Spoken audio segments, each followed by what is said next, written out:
but we have nothing in our entire county charter that allows for a recall of anyone. So it's problematic, right? Because we don't have that. Now, does it show that people are discontented with the county executive? Absolutely. But it's not, what it's calling on the council to do, we don't have the authority to do under the charter. So that was the only point I was going to make to you. Is just okay. I'm not. The Yeah. county allowed the council to move the county executive after 180 days if he fails to what his job essentially. How are you, Mr. Ryan? I don't. I think that is in there. I agree with you. I don't think you can use that as a basis to pull him out. Like, Right, okay. I don't think if he fails to do the job, right? So now And you're that's gonna have to open figure for out what that interpretation. means, and Right.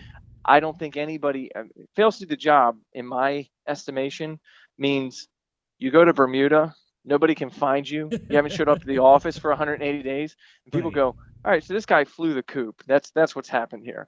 For him, just because we all completely disagree with what he's doing and think that he's not doing a good job, does not Right. mean he's not doing the job. So I don't see any way for that. I mean, it's like if somebody went to jail, you could remove them. I mean, we've had that situation come up with council people before Oh, where okay. they've been removed because of that. Go and look at the Daryl Jones case. Okay. Linda Schuett, back when she was in private practice, now she's our lawyer, but she represented Daryl. I know because I was working for Judge Harris at the time in the courthouse, and we got parts of that case. So, they came in on temporary protective orders and things, and there are ways to go about that. That's how Pete Smith became a councilman, and then Daryl ultimately won the suit to get his seat back. So then Pete had to step down, and then Daryl got his seat back, and what a mess. So Right, I right, tell you right. all that only to say, I don't think anybody is going to find this qualifies for that type of treatment. Okay, and then Yeah. one other thing while I have you here, because I know you were at Yeah. the protests. I was. Yep. On Monday, and I believe those started at the county health department and then moved. That's right. Down to the governor's mansion. That's right. I was only at the health department part. Okay. I had to go to work after that. Okay. But I was at the health department part where the county exec was there and got to watch all of that. Now, with that being said, because I've looked at, I'm trying to look at this with an open mind. I have no kids in the fight. Sure. But according to the document that the governor stated, football is a phase, I'll call a phase 4 sport of when they can participate. But it document, and I think they use the word stage 3 tackle football can practices only because that's intra. But we had been in stage 3. So those stages that are in the governor's document don't tie to the Maryland recovery plan that the governor has talked about. So they're different. So the stages that are highlighted there in the Maryland return to play guidelines, I don't quote me on this because I don't have it in front of me, but I believe that in the early part, it kind of defines what they look at as stages. And I don't believe that those stages correspond perfectly to the governor's roadmap to reopening or whatever he calls that thing. And you're talking about like the stage 1, stage 2, stage. Exactly. You know how he just took us to stage 3. Right. We were technically in stage 3 for the return to play guidelines at the point before the governor took us. When we were in stage 2 of the governor's plan under that return to play guidance, which was put out by the Maryland Sports Commission, not the governor, that said that if you're in stage 3, you can have intra-squad practices. Well, that was where we already were based on whatever guidance they had in that Maryland return to play thing. The return to play and the state opening guidelines they're not identical. That's right. They're not a one-to-one match. Okay. That's exactly right. Because that's why Nilesh and Stewart originally allowed these kids to start practicing 6 weeks ago, because we were in that guidance period under the return to play guidelines. The issue was, once it came to getting beyond practices and intra-squad scrimmage type stuff and into, games or tournaments or things like that, that's where they were saying, well, wait a minute, the governor's plan doesn't allow it. And the point the governor made was, I get what the sports commission was saying. However, you can do whatever you want. You've had the local authority, and we've said kids can go back and play since June. So that was where they were all pointing fingers. Exactly. Yep. think that because County Executive Pittman clearly stated, the county executives across the state are getting used to Governor Hogan, quote unquote, attacking county executives. No, Do you really think that's really what is going no, on? Do you think it's party no. politics? Because I Of know. course, it's party politics. What's crazy about it is, so here's what happened.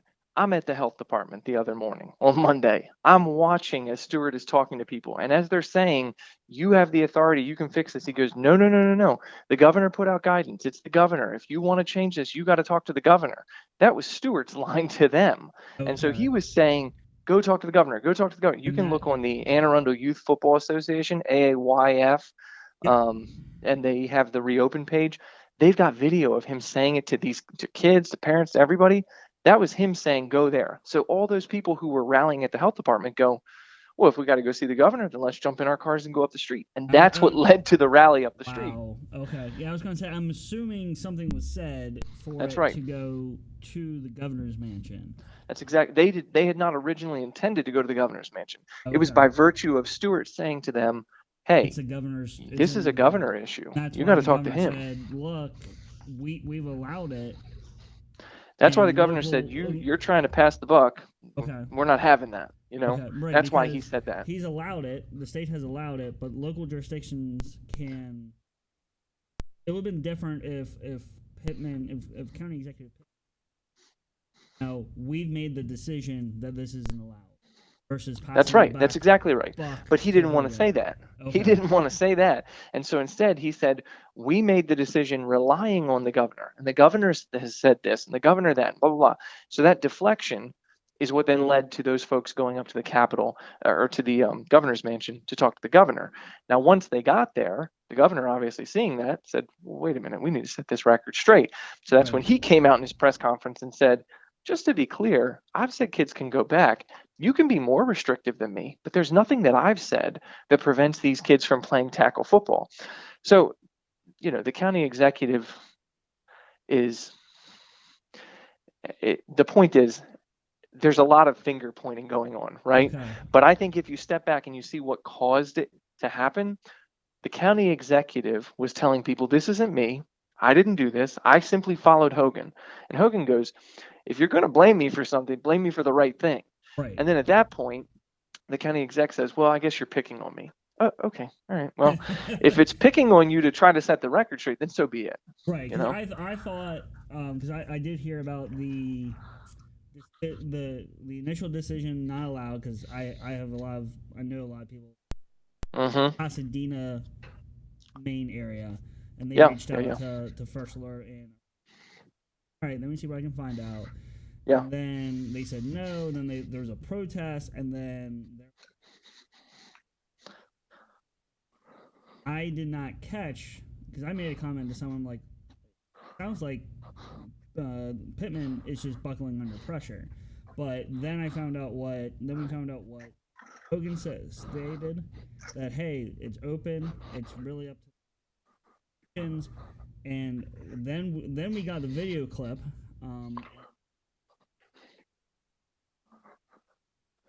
Go to the governor. That's right. That's exactly right. Now things are starting to make a little bit more sense here in regards to. Yeah. Now, I know I said one more thing, but really two things. One, sorry, one about right. COVID, one about COVID, and then one not about COVID. Okay. Stage 3 in Anne Arundel County. Do you think it's going to happen? I hope it's going to happen. That's what I would say. I think our numbers are as good, if not better, than any of the big jurisdictions. And I know that they're meeting today. I know that sort of secret work group that Stewart has that doesn't have minutes and doesn't publicly talk about what they talk about, but is somehow making. Great question. That question should be asked to a lot of people. It's not being asked because I don't think people realize that this little sort of quiet secret group is making a lot of these decisions. But that said, they're meeting today, and I know that because I've talked to Councilwoman Fiedler, who's on that group, Okay. and I know that they're having a meeting today. So at least So we someone will from the find out. council is on that. Two people, Andrew Okay. Pruski and Councilwoman Fiedler. So one Okay. Democrat, one Republican. They're both on there, plus a bunch of like outside business people and things. The problem I have is if this is, yeah, there's no minutes, there's no publication of this. Like, if this is the group that's supposedly making these decisions, this affects people's lives. I mean, Right. this is everything. Like, you say, okay, well, these people should be allowed to speak freely. Well, yeah, I mean, we speak freely in the council all the time. It still gets recorded. Like, I Right. don't get to pass laws in this county or make decisions without there being oversight. And Right. this idea that this work group isn't going to publicly discuss it, it's frankly really concerning, and it should be concerning to everybody. But Right. so far nobody's said anything Said about it. anything. Now, Yep. with that, when's the next count? Those The are 8th, still being Tuesday the 8th, and that's still being virtual. Yeah. virtual. Is there any The talk one, when those will become in person again? well, I keep asking. I haven't gotten an answer to that question. I'm sort of I'm like that voice that everybody's like, oh, him again. But I keep asking. Okay. What I will tell you is one positive improvement is that they are going to finally, for the first time in 6 months, allow public input via Zoom. So people will actually be allowed to get onto the Zoom call. We can put you in and we can listen to you for 2 minutes with your invitation to audience piece or with your testimony on a bill. Really? You can still Okay. do it online. Yeah, but this is a new thing. Part of, my big push had been we're depriving people the opportunity to be heard. It's not the same thing to just say we've got written testimony. And so I think they realized, they being, the chairwoman of the council and some of the staff and other folks, that that's a good point. And so I believe they said, now's the time, let's see if we can fix that. So they worked during our recess to find a solution for that. And they have got it to where people are going to be able to testify finally. Okay. And So that's that a good meeting thing. is at 7 o'clock on the 8th. Then Actually moving to the 6th, it's 6 o'clock. So 6 o'clock. for the first Okay. time that I know of, because I don't recall this ever happening, we are changing our meeting time and going to 6 because with the expectation that, number one, we have a big agenda, but number two, this virtual stuff may take longer than in person. Right. We're giving ourselves an extra hour because, our meetings can only go until midnight if we're voting on bills. We can vote on really? resolutions Okay. after midnight, but Okay. you can't, it comes another legislative day. So for us, we only okay. had Very true. 5 hours normally. Now we're going to have an extra hour. So we're starting at 6. All So right. that's a big change. Starts at 6, and there's going to be online participation Okay. Now, has that by been Zoom. publicly disclosed? Yes. Okay. Yep. Because I have not Yeah, seen it's on the anything. yep, it's on the council's website. Chairwoman Pickard's posted about it. Okay. Councilwoman Fiedler's posted about it. I don't know if the county page has posted about it or not, but yes, it's public, and I it haven't seen should on the be county page. publicized. Okay. I mean, that's something people ought to know. But Right. And I'm happy that that's finally, after 6 months, going to be Me too. implemented. It should have been done in the beginning. But should have been part a month or Yeah. two. Maybe I get that to work out. yeah, 6 months. Come on. Yeah, it's a little ridiculous. And then the last question, not related to COVID whatsoever, is Mhm. we have heard some things about the Chesapeake Bay crossing. One of those Mhm. south of the bridge and one middle, right around the existing bridge. What's your opinion on that? I mean, the only feasible place for the bridge to go is where it currently is. That's it. That's what the governor has said. I think that's what everybody agrees on. The idea that you're going to stick it down at the end of Mountain Road, that's utter foolishness. I mean, that's silly. I used to go out into Pasadena, Maine, quite often. Mm-hmm. Yep. Now in time, you sit in traffic on Mountain Road in Pasadena proper. Yep. Having one way in and one way out is crazy. Yeah, and the idea that they're going to put a bridge down there, that's just Right. the infrastructure can't handle it. There's no way to do it. They would have to do at least a whole makeover of the infrastructure. Yeah. I mean, the governor has been clear. The only option that is on the table is to go where it is now, is to put a third span there. He has said that publicly. So to me, I mean, if I've said this publicly before too, If they're trying to put a third span down Mountain Road, I'll be out in front with a picket sign, with standing in front of the bulldozers with everybody else in Pasadena. Right. I mean, it's not going to happen. I live in Glen Burnie, and I would also be down there. Yeah. Just because, unless they're really going to uproute Pasadena residents with a mass overhaul of the infrastructure down there. No. Yeah. It needs to be done now anyway, to be honest with you. No doubt about that. But with the they're not going to put the money in for that. Right. So we already have a shortfall in the state, and I'm sure in the county, because of COVID. Mm-hmm. What that deficit is and what the repercussions. Time will tell, right? Mm-hmm. All right. Thank you very much, Councilman Volke. I have some notes here, so that is good to hear. I know. Just don't misquote me, Michael. No, I'm kidding. I'm messing with you. I don't like when I get misquoted. I've been misquoted before, so I'm very. Yep. It's not fun. No, because I know the only you, and let me actually go look here in my email real quick, because there's only.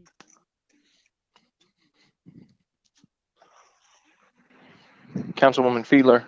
No, not 5 then. Rodvian, 6. Rodvian, yeah, 6. It was close. So yeah. You two are the only two that have actually reached out to me in regards to my email. Everyone else has been hush hush. Yeah. She even stated that she had no idea about said petition. I realized when I emailed you guys originally, I did not include the petition itself. Yeah, I saw that. Yep. So I wanted to echo back and say, hey, here's a petition in case you guys haven't seen it, because I'm sure someone's going to bring it to you at some point. Yeah. And the big reason why I wanted to bring it to you guys is it happened right after protests with tackle football. Some of the wording in there seems a bit strong. Tyrant being one of them. Yeah. I may not like the job that he's doing or the decisions that he's doing, but that's far from calling someone a tyrant and everything else. Wanted to reach out, like I said, just want to reach out to the council. I was hoping I would get more more input from other council. When did you guys come out of recess? So, I mean, technically, our first meeting is the 8th, right? Okay. That's when we are, quote unquote, coming out of the recess. Oh, okay. Yep. All right. So they may just kind of be sitting on, in between you and I, they may be sitting on some. I doubt it. I mean, I think if somebody's going to respond to you, they got it, and they'll. They'll respond when they're able. I mean, sometimes I'll be honest with you, I'm a week, 2 weeks, sometimes on responses, and sometimes I'm faster. It just depends what else is going on in life. Right. I get there as quick as I can, but it's not always perfect. Right. So. Yeah, and I wasn't, I wasn't going to be upset if you, because I know you and I have spoken in the past. Yeah. I wasn't going to be upset if you didn't respond and be like, man. Yeah. Like, what the heck? What did I do? Yeah, no, you're good. You're good. Especially now, life is wacky. Hopefully, it's going to be returning back to normal-ish, more normal-ish, I guess. I'm just hoping that my vacation to Disney next year not going to be affected. I hope so. I hope you're right. Yeah. I've been watching some of the live Disney feeds from. Honestly, it's really not that busy at these parks. Yeah. But all right, awesome. Thank you very much for the info, Councilman Volke. And I will look at the agenda and everything for Tuesday. I'm sure has been posted. Correct. Yeah, it's up. It's up. I think the blue letter's probably close to being up. The legislation's out. So. Okay. Yep. And then when's the last time someone to submit to speak? I don't know the answer to that, but it's laid out. They have a whole thing on the council's page that explains the entire process of how it's going to work. It gives sort of like feedback. If you go to, I'll tell you exactly where it is. Yeah, me too. And Arundel Legislation. That's what I usually look up. Okay. Council meetings, new start time, 6 p.m. Yep. Yeah. And so if you click on that link, it takes you to that council meeting, submit testimony, and participate virtually. If you scroll down, Okay. talks about register to offer live testimony there. You can click that link to register, and then it gives specific instructions and recommendations on how to do it. Okay, register for the 8th council.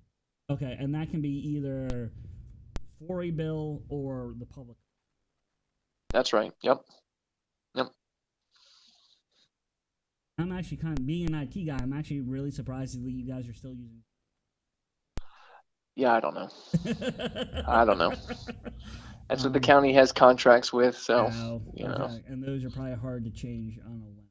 they are I mean, hard and expensive. So yeah, I mean, I know schools are still using Zoom, so yeah. Yep. those were where the security. Yeah. All right, awesome. Thank you very much, Councilman Volke. All right, sir. Okay. Thanks. Bye-bye. So everyone, that was Councilman Volke, District 3.